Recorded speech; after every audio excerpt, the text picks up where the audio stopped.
కోట్లు, మొత్తం రెండు కలిపితే నెలకు రేవంత్ రెడ్డి ప్రభుత్వానికి ఇవాళ అందుబాటులో ఉన్నది 24,234 కోట్లు. అంటే నువ్వు చెప్పినట్టు నెల ఖర్చు పెట్టంగా ఇంకా మిగిలేది ఎంత తెలుసా? నెలకు దగ్గర 1,734 కోట్ల మిగులు ఉంది నెలకు ఇతర కార్యక్రమాలు చేయడానికి, డెవలప్మెంట్ వర్క్స్ కానీ ఇంకోటి కానీ చేయడానికి. ముఖ్యమంత్రిని అడుగుతా ఉన్నా, ఇంత అబద్ధాలు చెప్పొచ్చా? 4,000 ఘాటా ఉందని చెప్పొచ్చా?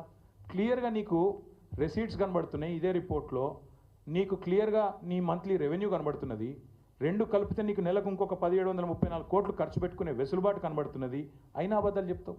ఇంకొక దారుణమైన మాట చెప్పినాడు, జీతాలకి. ఇది నేను ఊరికైనా చెప్పట్లేదు, ఇది కూడా రేవంత్ రెడ్డి గారు చెప్పిన మాట.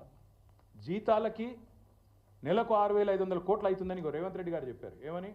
18,500 కోట్లు payment of salaries of employees అని చెప్పాడు. కానీ ఎంత పచ్చి అబద్ధపు మాట అంటే అది. ఎందుకంటే మళ్ళీ పీఆర్సీ ఇవ్వకుండా తప్పించుకుంటుంది ఇదంతా. పీఆర్సీ ఇవ్వద్దు, డిఏలు ఎగ్గొట్టాలి, ఏదో ఒకటి చెప్పి మొత్తానికి ఆగమాగం చేయాలి. అది కూడా ఎంత జూట మాట అంటే, మా దగ్గర ఇదే రిపోర్ట్ ప్రకారం లెక్కలు ఉన్నాయి.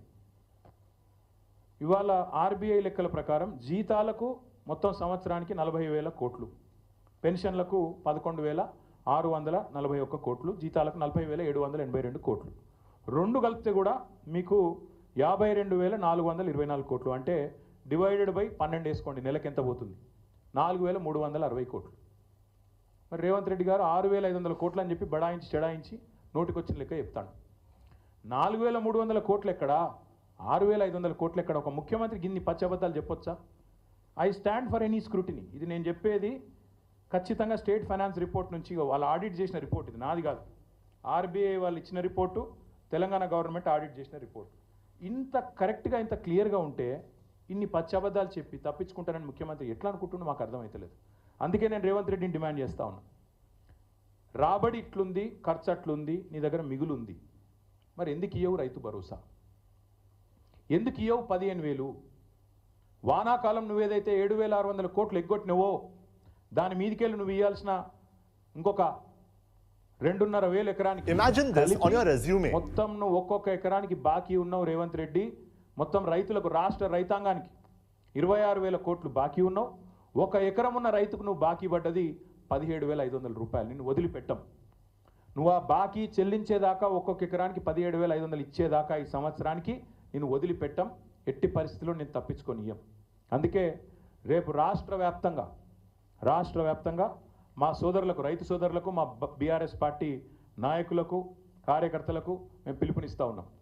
ఈ ప్రభుత్వం అబద్ధాలు చెప్పి అప్పుల పాలైన రాష్ట్రం అని దివాలాకోరు మాటలు చెప్పి తప్పించుకునే ప్రయత్నం చేస్తున్నది. ఈ లెక్కలు నేను మీకు పంపిస్తాను, ఊరూరికి పంపిస్తాం, తెలుగులో ఇంగ్లీష్లో ఎండగడదాం, అవసరమైతే ఊరూరికి ఫ్లెక్సీలు పెడదాం, ఏం జరుగుతున్నది ఈ రాష్ట్రంలో వివరంగా చెబుదాం.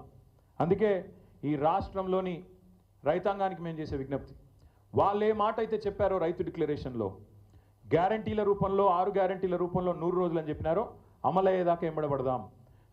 మన అసెంబ్లీ ముంగటున్న గన్ పార్క్ నుంచి మొదలు పెడితే గల్లీ దాకా, అంటే గ్రామం నుంచి మొదలు పెడితే అసెంబ్లీ దాకా ఎంబడబడదాం. ఢిల్లీలో రాజ్యసభ సభ్యులు ఉన్నారు, పార్లమెంట్లో వాళ్ళు కూడా ఎంబడబడతారు. కాంగ్రెస్ పార్టీ మాట నిలబెట్టుకోవాలని అక్కడ వారు కూడా గర్జిస్తారు. ప్రతి ఎకరానికి మీరే చెప్పారు 2 పంటలకు 15,000 ఇస్తామన్నారు. 15,000 ఇచ్చి తీరాల్సిందే. ఇవ్వకపోతే కాంగ్రెస్ నాయకులు ప్రజాక్షేత్రంలో ఎట్లా తిరుగుతారో మేము కూడా చూస్తాం.